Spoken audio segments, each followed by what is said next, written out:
चलो, हेलो। मेरा नाम है CS कीर्ति चतुर्वेदी और आज हम स्टार्ट करने वाले हैं अपना CA फाउंडेशन का सब्जेक्ट बिजनेस लॉ। ठीक है, चलो। अभी ये जो सब्जेक्ट है बिजनेस लॉ, जैसा कि हम जानते हैं कि हमारे फाउंडेशन में 4 सब्जेक्ट्स हैं टोटल, जिसमें से एक है बिजनेस लॉ। अभी इस बार ना फाउंडेशन में जो भी पैटर्न है, तो इसमें क्या है, सारे सब्जेक्ट्स MCQ वाले नहीं है और ना ही सारे सब्जेक्ट डिस्क्रिप्टिव हैं, ये दोनों का कॉम्बिनेशन है। तो अगर हम बात कर रहे हैं अभी बिजनेस लॉ की, तो बिजनेस लॉ की अगर अपन बात करें तो बिजनेस लॉ है डिस्क्रिप्टिव पेपर, मतलब 100 मार्क्स में आपको यहाँ पे बिजनेस लॉ प्लस और क्या देके रखा है इन्होंने, BCR। ठीक है, तो बिजनेस लॉ प्लस BCR मिला के दोनों कितने हो गए आपके 100 मार्क्स के। और ये जो पेपर है पूरा डिस्क्रिप्टिव पेपर है। ठीक है, डिस्क्रिप्टिव का मतलब क्या होता है, यहाँ पे कोई जय माता दी वाला ऑप्शन नहीं रहेगा, मतलब आपको कोई ऐसे ऑप्शंस नहीं दिए जाएंगे, आपको क्वेश्चन पूछा जाएगा और आपको उसका आंसर लिखना है। ठीक है, चलो।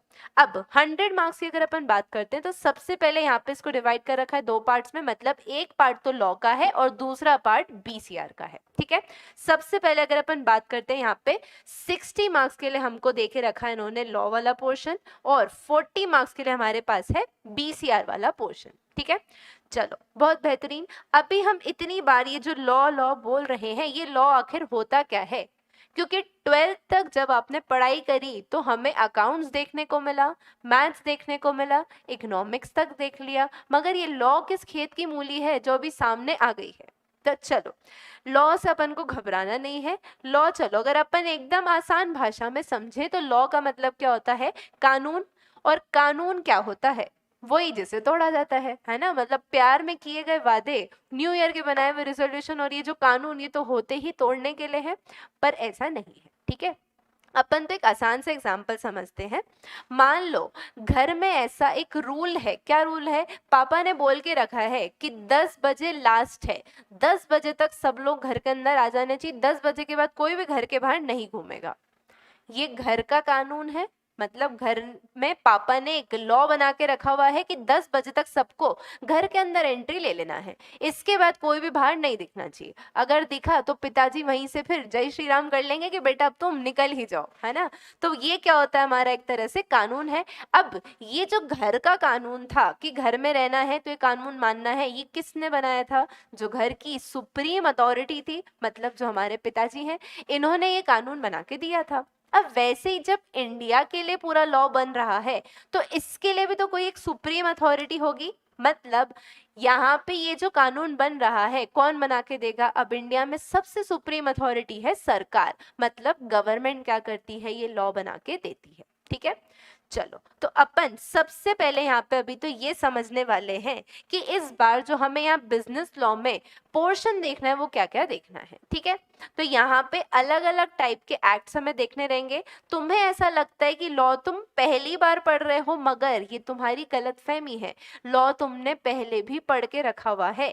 याद करो, तुमने कभी कंपनीज एक्ट का नाम सुना होगा या फिर कभी पार्टनरशिप एक्ट का नाम सुना होगा, तो ये सब क्या थे, ये लॉ ही तो थे। मतलब अब मैं तुमसे डिफरेंस पूछूं कि लॉ ज्यादा बड़ा है कि एक्ट ज्यादा बड़ा है, तो तुम क्या बोलोगे। तुमने अगर पार्टनरशिप एक्ट या कंपनीज एक्ट देखा होगा, उसमें इतने भर भर के सेक्शंस दिए हुए थे, इतने बड़े बड़े एक्ट्स हैं, तो तुम्हें तो ये लगेगा कि एक्ट ही क्या है, बड़ा है ना, मगर ऐसा नहीं है। ये एक्ट इतने टाइप्स के हैं, मगर ये सारों को मैं मिला दूं तो ये क्या कहलाता है, लॉ। मतलब लॉ एक बड़ी टर्म है जिसके अंदर ये छोटे छोटे सारे एक्ट्स आते हैं। ठीक है, चलो। अब हमें 60 मार्क्स के लिए क्या पूरे देश के सारे लॉ पढ़ा देंगे क्या, अरे बिल्कुल भी नहीं यार, इंस्टीट्यूट इतनी ज्यादती थोड़ी करेगा तुम्हारे साथ में। हमें यहाँ पे 60 मार्क्स के लिए सिर्फ 5 एक्ट देके रखे हैं। कौन कौन से हैं एक्ट, सबसे पहले अपन यहाँ पे बता के रखा हुआ है इंडियन कॉन्ट्रैक्ट एक्ट। ठीक है, चलो, ICA इंडियन कॉन्ट्रैक्ट एक्ट की अगर अपन बात करें तो ये एक्ट बना है कॉन्ट्रैक्ट्स के लिए, कि मतलब इंडिया में जितने भी कॉन्ट्रैक्ट्स होते हैं उस पे ये वाला एक्ट एप्लीकेबल होगा। ठीक है, नेक्स्ट अगर अपन बात करते हैं तो अगला एक्ट बोला इन्होंने सेल्स ऑफ गुड्स एक्ट, सोगा जिसको अपन प्यार से बोलेंगे। तो अब सोगा हमसे ना होगा ऐसा कुछ नहीं है। सेल्स ऑफ गुड्स एक्ट में क्या बता के रखा इन्होंने कि जब भी गुड्स बेचे जाते हैं तो उसके लिए क्या कानून है, सेलर के लिए क्या कानून बने गए हैं, क्या राइट्स हैं उसकी, ये सब हमें यहाँ पे देके रखा हुआ है। ठीक है, थर्ड वाले अगर अपन एक्ट की बात करें तो यहाँ पे क्या बता के रखा है, कंपनीज एक्ट। अब कंपनीज एक्ट मुझे बोलने की जरूरत ही नहीं है, ये किसके लिए बना हुआ है, ऑब्वियसली ये कंपनियों के लिए बना हुआ है, ठीक है। तो कंपनीज एक्ट हमको देखना रहेगा। इसके अलावा पार्टनरशिप एक्ट भी देके रखा है। पार्टनरशिप का मतलब क्या होता है, जब दो या उससे ज्यादा लोग मिलते हैं और वो मिलके क्या करते हैं, एग्रीमेंट करते हैं कि आओ भाई चलो साथ में काम करेंगे और मिलके प्रॉफिट कमाएंगे, तो इसको अपन क्या बोलते हैं, पार्टनरशिप एक्ट, ठीक है। तो ये सारी पार्टनरशिप की चीजें कहाँ देके रखी है, पार्टनरशिप एक्ट में। लास्ट अब एक और बचता है एलएलपी, मगर उससे पहले तुम तो मुझे ये बताओ कि कितनी फॉर्म्स ऑफ ऑर्गेनाइजेशन तुम देख के आए हो अभी तक। मतलब 11th-12th में अगर बिजनेस स्टडीज पढ़ा है तो तुमने जरूर फॉर्म्स ऑफ ऑर्गेनाइजेशन तो पढ़ी होगी। अब ये फॉर्म्स ऑफ ऑर्गेनाइजेशन में क्या क्या आता है, तो सबसे आसान, हमें सबसे फेवरेट कौन सा लगता था, सोल प्रोप्राइटरशिप। क्या होती है सोल प्रोप्राइटरशिप, जब कोई अकेला बंदा क्या करता है, बिजनेस करता है, मगर अकेले हैं तो क्या गम है वाला सीन तो ठीक है, मगर अकेले होने के साथ में रिस्क भी सारी उस अकेले बंदे की, लाइबिलिटी भी सारी उस अकेले बंदे की, तो ये तो दिक्कत थी।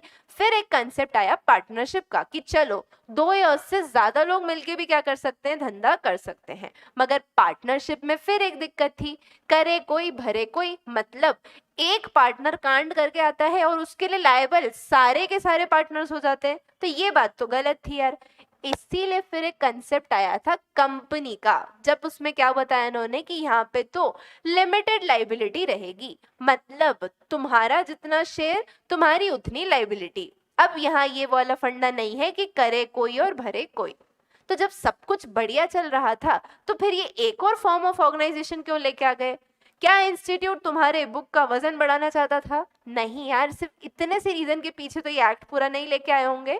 अब इसके पीछे रीजन क्या था समझना।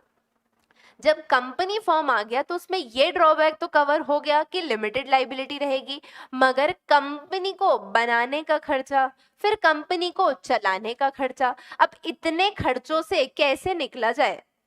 तो समझो अब इस चीज को, इन खर्चों से बचाने के लिए, कहना चाहिए इन खर्चों को कम करने के लिए क्या करा था इन्होंने, एलएलपी एक्ट लेके आ गए। मतलब अब एक कंसेप्ट आया था लिमिटेड लाइबिलिटी पार्टनरशिप का, तो इसमें इन्होंने क्या करा, बढ़िया से पार्टनरशिप के थोड़े से फीचर्स चुरा लिए, थोड़े से कंपनीज एक्ट के फीचर्स चुरा लिए और पेश कर दिया आपके सामने क्या, एक नया एलएलपी एक्ट, ठीक है। तो ये है आपका एलएलपी एक्ट। अब एक एक करके हम ये सारे एक्ट्स इस कोर्स में कवर करने वाले हैं, मगर मैं इतनी देर से ये जो एक्ट करे जा रही हूँ, ये एक्ट आखिर होता क्या है, तो हमें ना पहले समझना है कि एक्ट कैसे बनते होंगे, कहाँ से आते हैं ये एक्ट, बताओ मुझे। क्या आसमान से कोई परी आती होगी और आके दे जाती होगी कि ये लो बेटा कंपनीज एक्ट हमने तुम्हें दे दिया है तोहफे पे? नहीं, एक्ट ऐसे नहीं बनते हैं। एक्ट बनता कैसे है, अब याद करना, घर का नियम किसने बनाया था, पिताजी ने, तो फिर यहाँ का नियम कौन बनाएगा, सरकार। मतलब एक्ट तभी आएगा जब सरकार मंजूरी दे देगी, ये चीज क्लियर है।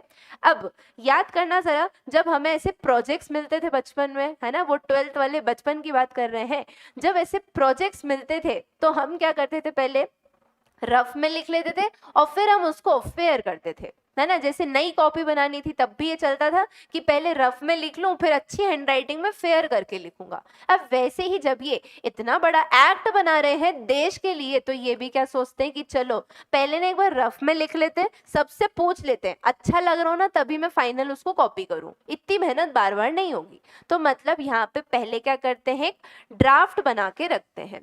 अब मगर पूरे देश के लिए एक्ट बन रहा है, तो क्या ये अकेला बंदा बैठ के ड्राफ्ट बना लेगा क्या? ऑब्वियसली नहीं। तो इन्होंने क्या करा, पहले कमिटी बनाते हैं और ये कमिटी को जिम्मेदारी देते हैं कि आप क्या करो, आप एक ड्राफ्ट प्रिपेयर करो, ठीक है। और ये ड्राफ्ट प्रिपेयर करके आप किसको दे देना, पार्लियामेंट को। पार्लियामेंट को क्यों दे रहे हैं, क्योंकि सरकार तो वहीं बैठती है ना।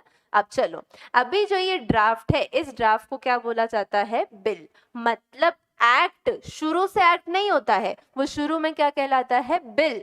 जब सबकी हाँ हो जाती है तब वो क्या कहलाता है, एक्ट। तो अभी किस किस की हाँ लेनी है हमें, तो सबसे पहले अपन क्या समझे यहाँ पे, पार्लियामेंट के पास में ये बिल जाएगा। अब पार्लियामेंट में दो हाउसेस होते हैं, कभी सुने हैं तुमने, कौन से होते हैं ये दो हाउसेस? तो एक तो होता है इसमें लोअर हाउस और दूसरा होता है अपर हाउस।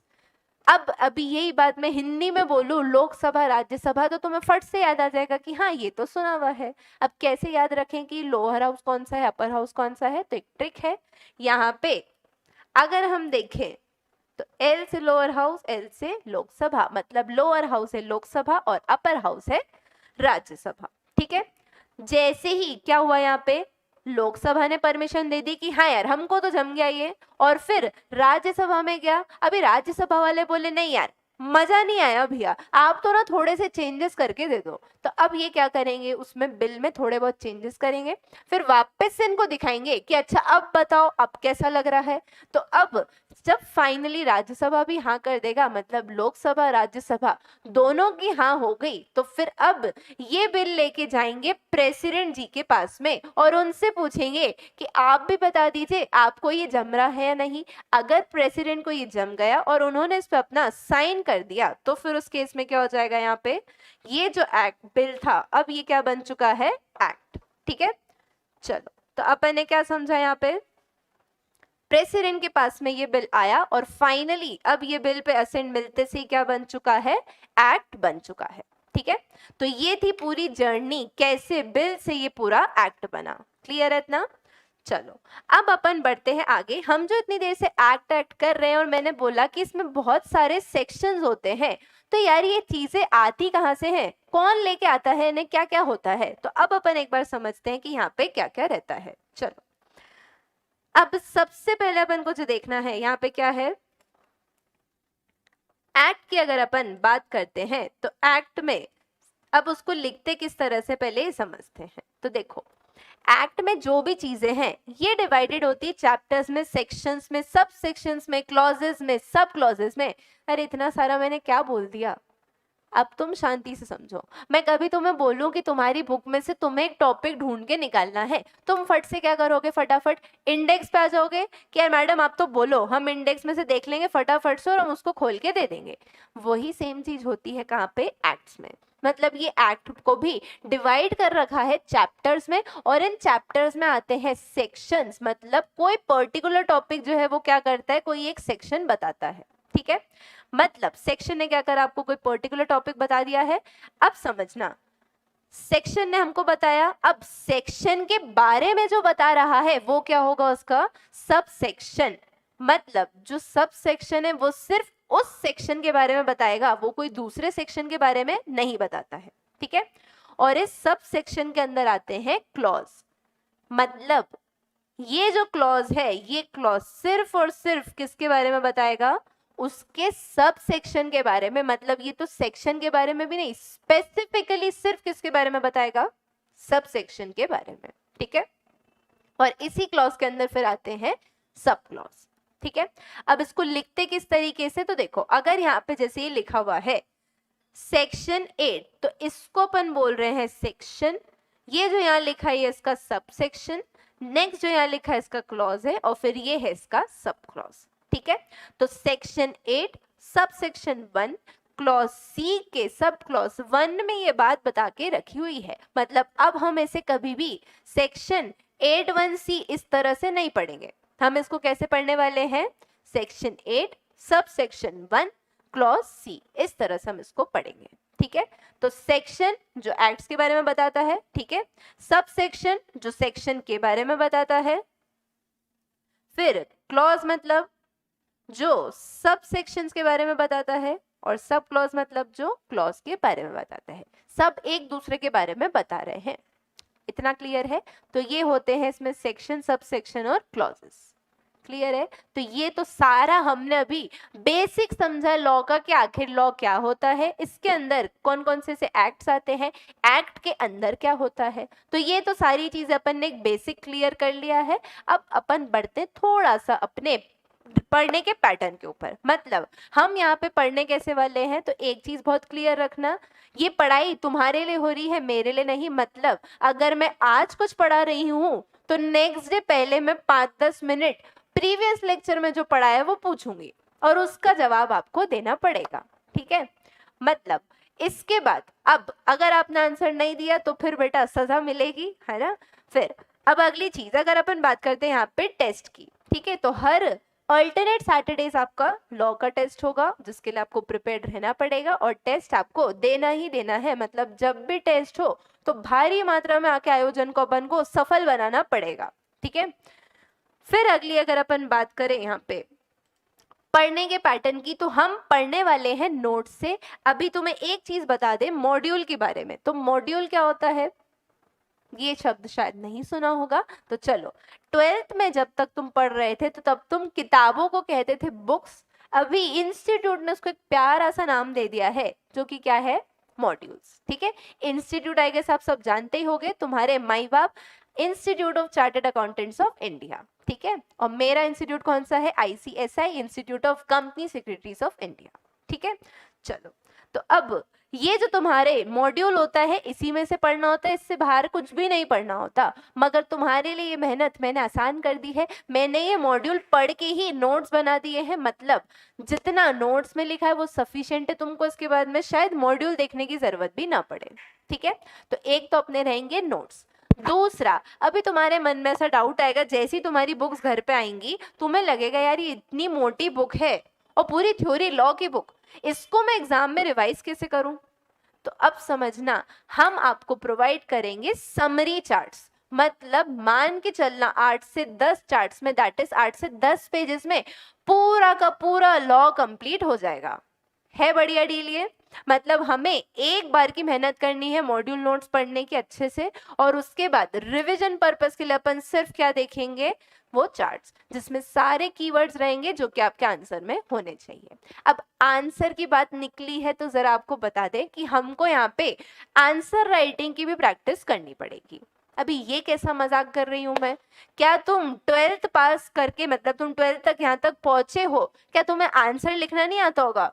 कैसी बुद्धू जैसी बातें कर दी मैंने। अरे तो समझो, तुम अब तक जो आंसर लिख रहे थे ना वो अलग पैटर्न के थे, और अब जो लिखने वो पूरे अलग पैटर्न के। मतलब लॉ के आंसर आम आंसर की तरह नहीं लिखना होता है, उसको ना थोड़ा सा सजा के, थोड़ा सा लीगल बना के लिखना पड़ता है। तो क्या मैं तुम्हें ऐसा बोल रही हूँ कि तुम्हें बुक की लैंग्वेज यूज करनी है, मैंने ऐसा नहीं कहा। तुम तो अपनी लैंग्वेज में ही आंसर करोगे, मगर हम यहाँ पे कुछ ट्रिक्स देखेंगे कि कैसे हम आंसर को अपनी लैंग्वेज में लिखने के साथ साथ भी उसको लीगल दिखा सकते हैं। अब ये होता है चमत्कार, या बोल सकते हैं जादू। जैसे जादू में क्या होता है, वो खेल होता है पूरा कि कैसे वो आपकी निगाहों से चुरा के कुछ कुछ चीजें कर लेते और आपको पता भी नहीं चलता। तो वैसा ही कुछ हम भी करेंगे। हम इनको ऊपर नीचे सब जगह लीगल लैंग्वेज दिखा के बीच में अपनी लैंग्वेज लिख के दे देंगे, ठीक है। तो अपन ये सारी चीजें सीखेंगे, और एक प्रॉपर पहले अपन सबसे पहले एक आंसर राइटिंग का सेशन रखेंगे जिसमें अपन समझेंगे कि कैसे लिखना है, क्या करना है। उसके बाद इनिशियली अभी थोड़े टाइम तक तुमको क्वेश्चन के आंसर्स मैं लिखूंगी, ठीक है। जैसे ही मुझे लगा कि तुम्हें लिखना आ गया है तो फिर ये जिम्मेदारी आ जाएगी तुम्हारे ऊपर। फिर मैं तुम्हें होमवर्क दूंगी और तुम्हें वो कंप्लीट करना पड़ेगा। ना कहने का कोई ऑप्शन है ही नहीं, है ना मैं सुनूंगी भी नहीं। चलो, तो इतना अपना पढ़ने का तरीका वगैरह सब चीजें रहेंगी, क्लियर है इतना, ठीक है। चलो, अब अपन बढ़ते हैं थोड़ा सा आगे। तो हमें क्या यहाँ पे देखना है, चलो तब एक बार जरा सा आपको थोड़ी सी झलक दिखा देते हैं अपने नोट्स कैसे हैं। तो यहाँ पे ये हैंड रिटन नोट्स है, बिल्कुल मैंने अपने हाथों से ये नोट्स तुम्हारे लिए बनाए और तुम्हें ला के परोस दिए कि बेटा अब तो पढ़ लो बस, है ना, इतना सा पढ़ लो फिर तो ऐश ही ऐश है। तो ये वाक्य तुम्हें बार बार जिंदगी में सुनाया गया होगा, और मैं आपको बता दूं ये आपके साथ मजाक किया जा रहा है। जिंदगी में ऐश कभी मिलने नहीं है, क्योंकि 12th तक भी यही बोला था कि बेटा 12th तक पढ़ लो फिर तो ऐश ही ऐश है, और फिर तुम्हें लाके यहाँ बिठा दिया सीए फाउंडेशन का पढ़ाने। तो ये तो धोखा है, जिंदगी का पार्ट है, बार बार मिलता ही रहेगा। चलो, तो हम तो यहाँ पे स्टार्ट करने वाले हैं ये इंडियन कॉन्ट्रैक्ट एक्ट, और जैसा कि तुम देख सकते हो इस तरह से यहाँ पे नोट्स हैं पूरे, ठीक है। तो ये नोट्स रहेंगे, साथ में थोड़ा बहुत मैं साइड में भी कुछ वर्किंग या फिर यहाँ पे नोटिंग करती रहूंगी, जो कि तुम भी कर सकते हो, तो बेटर रहेगा। अब हमारे पढ़ने के तरीके में ना एक चीज रहेगी, हम हमेशा लॉ ना एग्जाम्पल्स के साथ में पढ़ेंगे, क्योंकि इसको पढ़ने में मजा ना तभी आता है क्योंकि थ्योरी सब्जेक्ट है। मैं यहाँ पे आके अगर ये से वैसे सेंटेंस पढ़ने लग जाऊं तो गारंटी तुम सो जाओगे, है ना। तो इसलिए अपन हमेशा एग्जाम्पल्स लेंगे और एग्जाम्पल का पार्ट होगे तुम। तो पहले दिन से ही चेतावनी दे रही हूँ, एग्जाम्पल जो भी लिए जाते हैं काल्पनिक होते हैं, इनको दिल से ना लगाएं और बुरा ना माने, और बुरा लगता है तो फिर अभी से ही हमारी तरफ से माफी है ना। तो ये एग्जाम्पल्स रहेंगे। अब क्या ये एग्जाम्पल्स एग्जाम में भी लिखने पड़ेंगे? बिल्कुल, जहां पॉसिबल हो, जहां लगता है कि ज्यादा मार्क्स का क्वेश्चन है, तो वहां पे आप कंसेप्ट के साथ में एग्जाम्पल भी लिख के आओ। अब एग्जाम्पल जब हम समझेंगे तो वो दो टाइप के समझेंगे, मतलब एक तो सिर्फ अंडरस्टैंडिंग पर्पस के लिए रहेंगे, जो अपने हंसी मजाक वाले एग्जाम्पल होते हैं, मगर इसको एग्जाम में नहीं लिखना है ना। एग्जाम के लिए कौन से रेलेवेंट एग्जाम्पल्स हैं वो सारे नोट्स में देके रखे हुए हैं, जिसे तुमको जगह जगह दिख जाएगा एग्जाम्पल्स, ठीक है। तो तुमको एग्जाम में ये वाले फॉर्मल एग्जाम्पल्स लिखने हैं, ठीक है। तो ये सारा तो अपने पढ़ने के पैटर्न की बात हो गई। हमको तो अभी जो सबसे पहले स्टार्ट करना रहेगा वो है इंडियन कॉन्ट्रैक्ट एक्ट 1872। तो चलो पहले तो मुझे तुम एक चीज बताओ, ये जो मैंने इतनी बड़ा एक टाइटल दे दिया, तो यहाँ पे जो वर्ड एक्ट था, इसको तो अब तुम समझ चुके हो कि एक्ट आया कहाँ से था, कैसे बना, फिर इसमें क्या क्या सेक्शन सब सेक्शन सब चीजें होती हैं, ये तो पूरा हम समझ गए, ठीक है। अब अगली चीज मैं यहाँ पे बात करूं तो इसकी है एप्लीकेबिलिटी की, मतलब ये जो पूरा इंडियन कॉन्ट्रैक्ट एक्ट 1872 लिखा हुआ है, ये तो क्या है, इसका शॉर्ट टाइटल है, मतलब हम प्यार से इसको इंडियन कॉन्ट्रैक्ट एक्ट बुलाते हैं, ठीक है।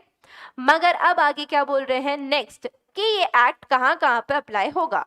तो यार तुम तो मुझे ये बताओ, ये इंडियन पढ़ के तुम्हें क्या लगता है, क्या ये एक्ट बाहर के लोगों के लिए बनाया होगा, कि मैं चाइना वालों के लिए ये इंडिया का कॉन्ट्रैक्ट एक्ट बना रही हूँ? नहीं, ये किसके लिए बना है, इंडिया वालों के लिए। मतलब ये जो एक्ट है अप्लाई होता है होल ऑफ इंडिया, पूरे के पूरे इंडिया पे जब भी कॉन्ट्रैक्ट बनेगा तो वहां पे कौन सा एक्ट एप्लीकेबल होगा, इंडियन कॉन्ट्रैक्ट एक्ट 1872, ठीक है। अब अगली चीज, जैसे ही तुम्हारे कोई नए दोस्त बनते, तुम क्या पूछते, ए बताना तेरा बर्थडे कब आता है। वैसे ही जब भी हम कोई नया एक्ट पढ़ेंगे तो तुम मुझसे हमेशा पूछोगे, मैडम बताओ ना इसका बर्थडे कब आता है। तो इसका बर्थडे कब आता है, सितंबर 1 को, मतलब इसकी जो पैदाइश है कब की है, ये 1872 का बना हुआ एक्ट है ये, ठीक है। चलो तो इतनी चीज हमें समझ में आ चुकी है। अब ये जो एक्ट की कहानी ना, अभी कॉन्ट्रैक्ट वर्ड को अपन साइड में रख रहे हैं, अपन पहले एक्ट की कहानी समझते हैं कि इसमें क्या हुआ था, ठीक है। अब ये जो एक्ट था ना, पहले पहले ये तीन बहुत अच्छे दोस्त थे, contract act, sales of goods और पार्टनरशिप, मतलब contract, sales of goods, partnership के प्रोविजन, ये सब के सब एक ही एक्ट में थे। मगर जैसा कि तुम जानते हो ये तीन जनों की दोस्ती ज्यादा दिन तक टिकती नहीं है, तो अब एक एक करके ये दो दोस्त ना अलग हो गए और ये बेचारा कॉन्ट्रैक्ट ना अकेला रह गया। मतलब सेक्शन 76 से लेकर अगर अपन 123 की बात करें तो ये सेल्स ऑफ गुड्स के सेक्शन थे, वो भाई अपने सेक्शन लेके निकल पड़ा और उसने जाके अपनी एक नई दुनिया बसा ली सेल्स ऑफ गुड्स एक्ट नाम से। वैसे ही पार्टनरशिप भी अपना बोरिया बिस्तरा लिया, मतलब सेक्शन 239 से लेके 266 लिए और वो भी निकल लिया अपनी नई दुनिया बसाने, और उसने जाके बना ली एक पार्टनरशिप एक्ट की दुनिया। अब अकेला रह गया बेचारा कॉन्ट्रैक्ट एक्ट। तो कॉन्ट्रैक्ट एक्ट की अगर अपन अब बात करें तो इसमें सेक्शंस कौन कौन से हैं, 1 से लेके 75 तक, और उसके बाद में 124 से लेके 238 तक। मतलब इनके दोस्तों के जाने की वजह से इस एक्ट में भी बीच में एक सूनापन रह गया, है ना। ये जो बीच का गैप था ये गैप ही रह गया। तो इस एक्ट में कितने सेक्शन है, 1 से 75 तक और 124 से 238। क्या तुम्हें ये सारे पढ़ने हैं क्या? अरे नहीं यार, डरो मत, पहले दिन डराऊंगी थोड़ी। सारे के सारे सेक्शन अपन को नहीं पढ़ने हैं, हमें सिर्फ उतने पढ़ने हैं जितने हमें बुक में देखे रखे हैं। तो टेंशन नहीं लेने का, अपने को बिल्कुल उतना ही पढ़ना है जितना बुक में है, ठीक है। चलो अब इतनी देर से अपन ने सारी बातें डिस्कस कर ली, 1872 सब समझ में आ गया। अब मेन जो पिक्चर में आएगा वो क्या है, कॉन्ट्रैक्ट। अब उसके लिए ना पहले हम एक कहानी समझते हैं, ठीक है। चलो कहाँ से चालू करें अपन ये कहानी, तो हम यहाँ पे लेते हैं हमारे ये अंकुश भैया को, ठीक। चलो अंकुश भाई क्लास में मौजूद हैं। तो अब मान के चलो ये अंकुश जी हैं और ये अंकुश जी एकदम हैंडसम गाय है ना। अब इसको अपनी हैंडसमनेस पे इतना भरोसा था कि भाई कॉन्फिडेंस में आया और एक दिन निकल गया किसके पास, श्रद्धा कपूर के पास में, कि यार मैं तो ना जाके अब इसको बढ़िया से एक प्रपोजल दूंगा, ठीक है। तो ये भाई पहुंच गया श्रद्धा के पास अपना प्रपोजल लेके। अब क्या लगता है तुम्हें, क्या कहा होगा श्रद्धा ने? क्या श्रद्धा ने अपनी सैंडल उतार ली होगी? नहीं यार, ऐसा कुछ नहीं है। श्रद्धा तो भाई के प्यार में पागल हो गई थी। वो तो खुद ही बोलती, अरे अंकुश अच्छा है तुम ही आ गए, वरना मैं तो खुद ही तुमसे बोलने वाली थी कि तुम मुझे कितने पसंद हो। ठीक है। तो अब क्या हुआ यहाँ पे, जैसे ही इसने प्रपोजल दिया तो बदले में श्रद्धा ने भी क्या कह दिया, इसके अंदर आ गई नेहा कक्कड़ की आत्मा और ये बोल दी, मेरी तरफ से बहुत बड़ी हाँ है, आप मेरी जिंदगी में आ रहे हो। तो इस श्रद्धा ने क्या करा यहाँ पे, हाँ कह दी। ठीक, अब समझना क्या हुआ यहाँ पे। अंकुश ने प्रपोजल दिया, श्रद्धा ने हाँ कह दी। लड़की सिर्फ हाँ तो बोलेगी नहीं, अभी वो तुरंत तुमसे कस्में और वादे मांगेगी, और उसमें भी वो एक कसम में तो दम नहीं मारेगी, वो तो तुमसे हजारों कस्में लेगी, है ना। वादा करो कि तुम नहीं छोड़ोगे मेरा साथ। फिर और क्या क्या बोलेगी, वादा करो सारे पासवर्ड मुझे दे दोगे, वादा करो मुझे हर महीने घुमाने ले जाओगे। तो इस तरह से अभी लड़की ने क्या चालू कर दिया यहाँ पे, अलग अलग प्रॉमिस करना, मतलब प्रॉमिस या फिर वो क्या करेगी, सेट ऑफ प्रॉमिसेस। ठीक है। अब सिर्फ इतने में काम नहीं चलेगा। लड़की क्या बोलेगी, सुनो मैंने ना तुम्हारे लिए कुछ खाने का बनाया है, मगर बदले में तुम्हें मुझे मूवी दिखानी पड़ेगी। मतलब इनको क्या करना है, एक दूसरे को समथिंग इन रिटर्न देते रहना पड़ेगा। मतलब सिर्फ प्रॉमिस नहीं, या तो कुछ ना कुछ कंसिडरेशन भी जुड़ जाएगा। और कंसिडरेशन क्या होता है, समथिंग इन रिटर्न, बदले में कुछ देना। अगर तुम्हारे लिए ये किया है तो तुम मेरे लिए ये करो, सिंपल सा फंडा है। ठीक है। अब दिक्कत क्या हुई समझना, दोनों ने साथ में वादे कर लिए, सब कर लिए, मतलब अब दोनों ना अग्री करते हैं कि ठीक है यार हम एक साथ रह सकते हैं। तो दोनों के बीच में क्या हो गया, अग्रीमेंट कि हाँ यार अब हम एक दूसरे को पसंद कर रहे हैं, प्रोमिसेस हो गए, कंसिडरेशन सब डिसाइड हो गया। मगर अब लड़की ने पूछा एक बहुत बड़ा सवाल, जो कि इस देश का भी सबसे बड़ा सवाल है, वो है ये रिश्ता क्या कहलाता है। लड़की ने अंकुश से पूछा, बताओ मुझे इस प्यार को मैं क्या नाम दूं। तो अब अंकुश बेचारा सोच में पड़ गया। फिर उसको याद आया, अरे हाँ यार जब इंडिया में रह रहे हैं तो समाज में अपने रिश्ते को वैलिड दिखाने के लिए मुझे तो शादी करनी पड़ेगी, मतलब मुझे इस रिश्ते को कुछ तो नाम देना पड़ेगा। खाली एग्रीमेंट होने से वो कानून की नजर में वैलिड तो नहीं हो जाएगा। मतलब इस एग्रीमेंट को क्या करना था, लीगल बनाना था। तो लीगली अपन इसको क्या बोलेंगे, लीगली इन्फोर्सेबल करना था, कि ये कानूनी तौर पे लागू हो सके ऐसा बनाना है। और जब ऐसा हो गया तो फिर मैं इसको क्या बोल सकती हूँ कि इनकी शादी हो गई है, मतलब इनके बीच में अब ये कॉन्ट्रैक्ट बन चुका है। तो ये थी पूरी कहानी। अब समझना पूरी कहानी में क्या हुआ था, इसने दिया था प्रपोजल, जिसको और क्या बोलते हैं अपन, ऑफर। बदले में इसने हाँ कही, जिसको अपन क्या बोलते हैं, एसेंट या फिर एक्सेप्टेंस। ठीक है।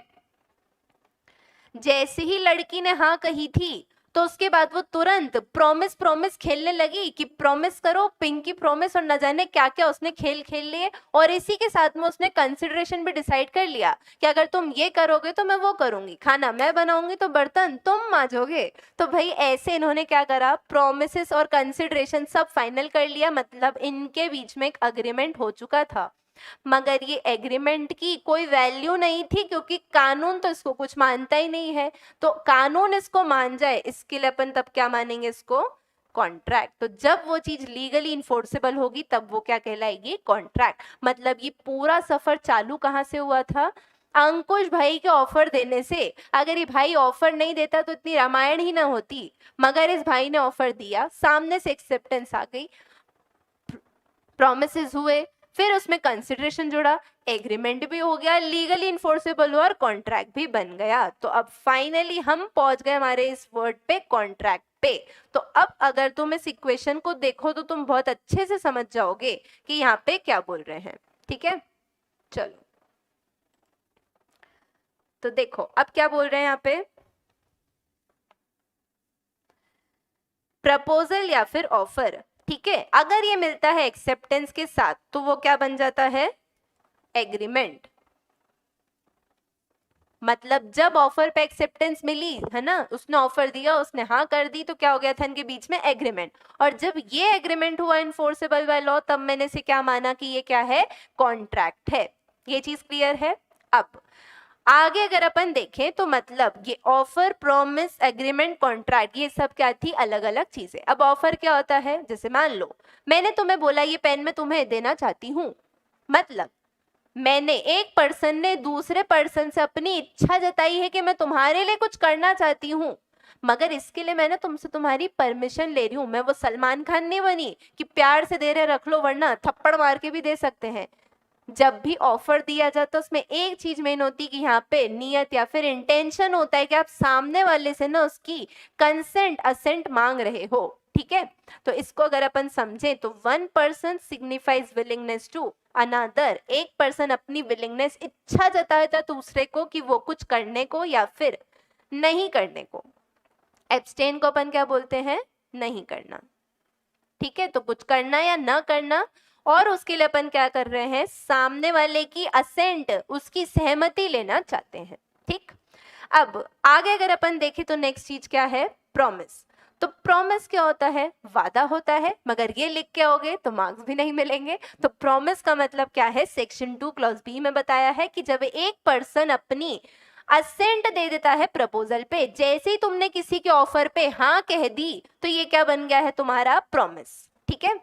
और नेक्स्ट, ये प्रॉमिस जब मिल जाते हैं कंसिडरेशन के साथ तो इसको अपन क्या बोलते हैं, एग्रीमेंट, जो कि बता के रखा है सेक्शन 2 क्लॉज ई में। और फिर लास्ट, ये एग्रीमेंट जब होता है इन्फोर्सेबल बाय लॉ तो मैं इसको बोलूंगी कॉन्ट्रैक्ट, जो कि बता के रखा है सेक्शन 2 क्लॉज एच में, ठीक है। तो ये था हमारा सारे टर्म्स जो हमने देख लिए हैं। ऑफर क्या होता है, प्रॉमिस क्या होता है, एग्रीमेंट क्या होता है और कॉन्ट्रैक्ट क्या होता है। पूरा सफर आएगा। अब उस एग्जाम्पल को अगर याद रखोगे तो पूरा परफेक्ट क्लियर रहेगा कि हमेशा सबसे पहले ऑफर आएगा, उसके बाद उस पर मिलेगी एक्सेप्टेंस, एक्सेप्टेंस के बाद में होते हैं प्रोमिसेस और उसमें जुड़ता है कंसिडरेशन। तो ये बना देता है इन दोनों के बीच में एग्रीमेंट, और अग्रीमेंट जो कि होता है इन्फोर्सेबल बाय लॉ उसे अपन बोलते हैं कॉन्ट्रैक्ट, ठीक है। तो आज के लिए अपन इसको सिर्फ इतना ही रखेंगे, फिर डिटेल में अपन अब समझेंगे इनको कल से, ठीक है। तो आज अपना बेसिकली सिर्फ एग्जाम्पल समझने का था, कल एक बार वापस अपन इन सारी टर्म्स को रिकॉल कर लेंगे, ठीक। चलिए तो बढ़ते अपन अब सेशन समाप्ति की ओर, मिलते अपन अब कल, बाय बाय।